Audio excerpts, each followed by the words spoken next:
Today on Gamers Vault Online, we talk about the Trollbloods Battle Box.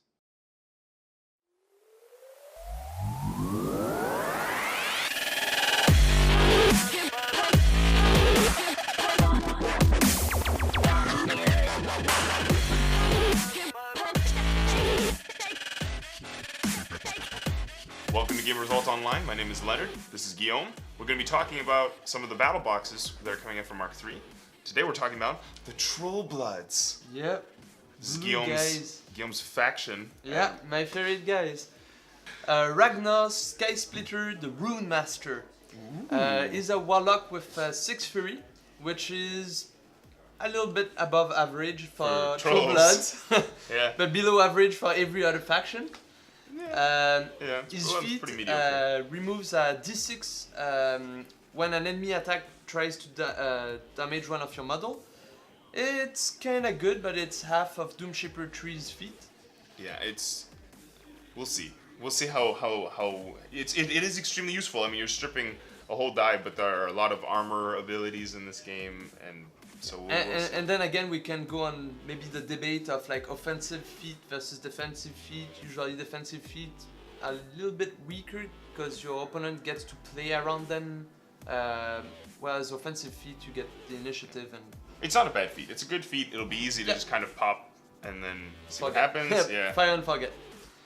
His weapon is kind of cool because Ragnar, that's not on his weapon, but he has steady, so he cannot be knocked down. So that allows you a little bit of tricks and things with the rune shippers. And the new tough rules. So. And his weapon has Warhead, which is really cool because on a model directly hit, you center a 4-inch AoE. Every model under it is gonna get a power 10, and on a crit hit, every model under the AoE gets knocked down. So Ragnar is immune to his own weapon. Then his spell list is, I would say, there's two very interesting spells. One upkeep removal, which is very expensive to cast for this caster because he's only Fury 6, and one little offensive spell that no one really cares about, but is useful when you need that extra range attack sometimes. We'll just we'll go top to bottom. So his new spell is Earth Sanctuary. Oh, I really like this one. Target friendly faction model becomes dug in. So personally, I really like it. Cost 1, range 6, and it's we'll see. It works on War Beast, so certainly you have a War Beast benefiting from cover. You know, as defense 16 against shooting Dire Troll Mauler is gonna be very interesting to see. Yeah. His next spell is Hex Blast, classic, cost 3, so it's expensive for him, but it's an offensive spell that strips upkeeps and animi. Is it on a hit? Yeah, on a hit. So to me, it's a little problematic because it has range 10, but you need to pay 3 for it, and then because you're Fury 6, you need to boost to be able to hit reliably. And even then, sometimes you'll miss, as I've discovered with Hunter's Grim back in Mark 2. So it means that you're spending 4 out of your 6 Fury trying to remove an upkeep and might not even be able to succeed. God forbid it's a defensive upkeep, right? Like something that increases. Yeah, exactly. So what might change things positively for this caster is the fact that Dunya Knot from the leak card seems to have stayed the same. Yep. So that extra reroll is going to be very useful in that case. His next spell is Pulverizer. This is an upkeep, but also costs 3. So your first turn with Ragnar is going to be very stressful, I think.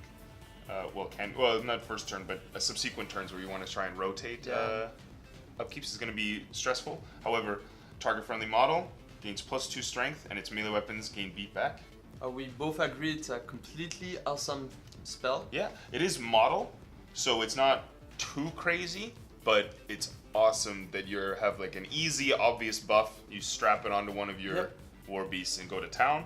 And you cycle it. Yeah, and his last one is cost 3 Shockwave, which is basically his melee weapons ability on a long-range stick. Coming back to Pulverizer, the fact that he has Earth Sanctuary, Pulverizer, and his feet makes me think he's gonna be almost a War Beast Brick caster, because you can protect your key solo with Earth Sanctuary from being sniped, giving them that extra +4 defense thanks to cover.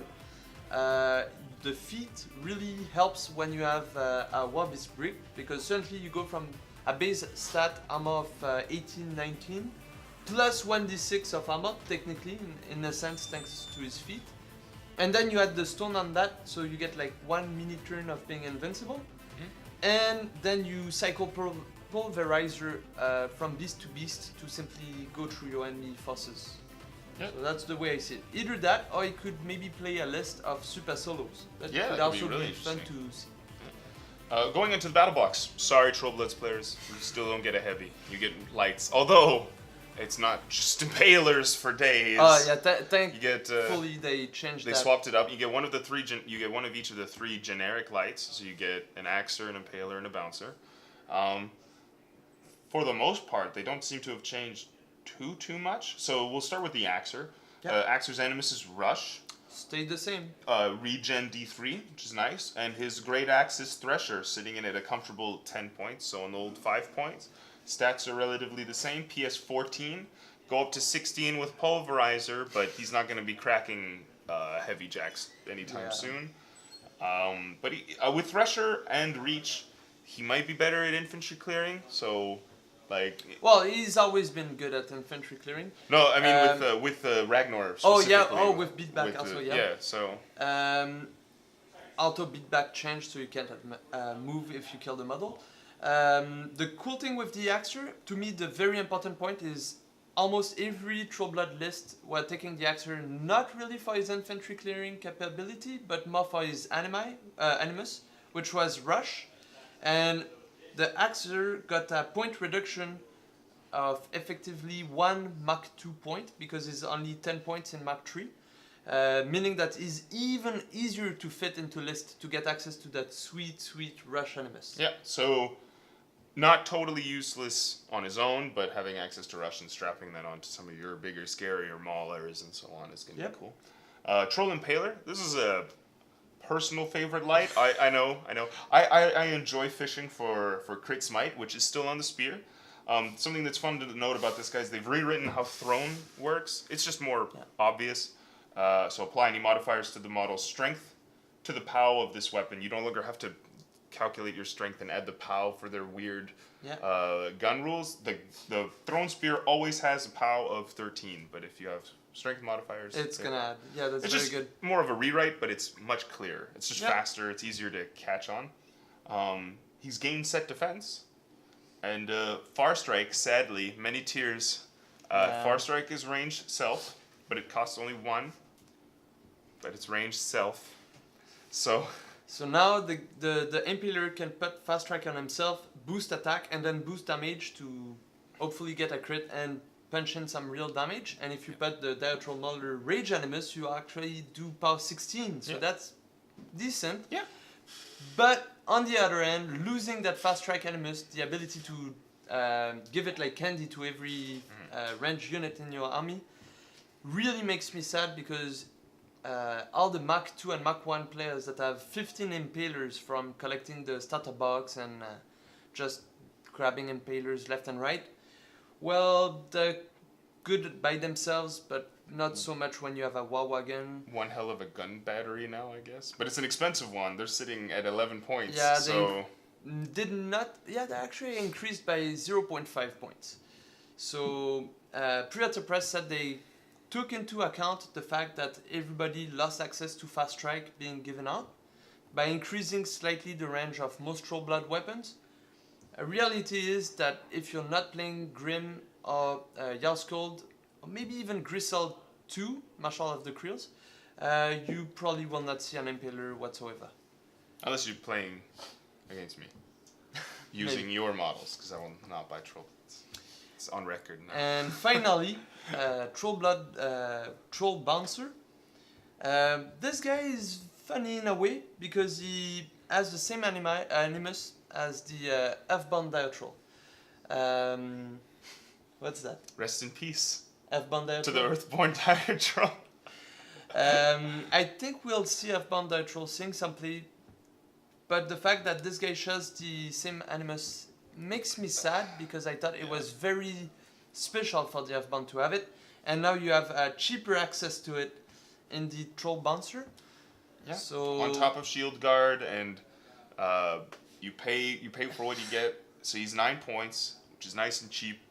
Earthborn did get a point reduction to 15, but it's an extra 6 points compared to the bouncer. It's an extra 6 points for a few points of POW, and I mean, it's not that the Earthborn is bad, but this kind of scenario play, the bouncer is going to be easier to just throw in there. It's going to protect your caster. Yeah, I would say the bouncer right now is the ultimate bodyguard. Thanks to his animus, so your caster cannot be moved, knocked down for assassination, and shield guard on the bouncer to absorb a critical shot. Which is nice. It feels a bit more flavorful. That was what it was supposed to be doing, you know. Yep. So the kind of big thug, keeping your caster alive. So it's cool that it's kind of finally filling the role that it was designed for. It's just a little bit sad that it undermines the F-bomb by having this really nice animus. Overall, it's a very interesting box. Ragnar, of course, is the model to look at out of these four. If you're going to be starting the game, you'll probably really find use in the Bouncer and maybe the Axer. Oh, definitely the Axer. And yeah, overall, pretty decent value. Again, it's a shame, Privateer Press, maybe next time you'll get it right and you'll give the Trollbloods players what they desire. So usually they didn't give Trollbloods a heavy because the caster counts as a heavy, and Ragnar being power 14 plus on his weapon plus Pulverizer on himself, power 16. I guess that offset in a way the loss of a heavy in the battle box.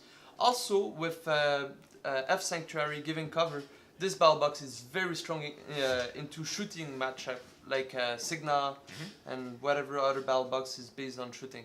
So we'll have to see if it's enough. The battle box games for Mark III are going to be very interesting with the crazy heavy hitters like Maddox or really strong scenario characters such as Tanith. But we'll be talking about that next time. Oh, soon. All right.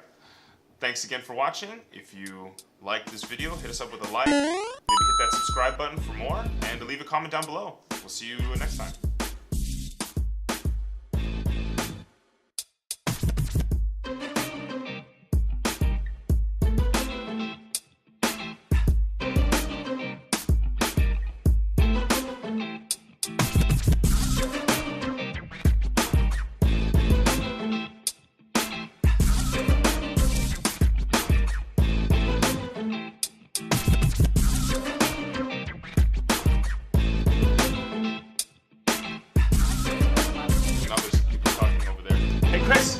Get lost. Get out of here. Get your face out of my face. Put your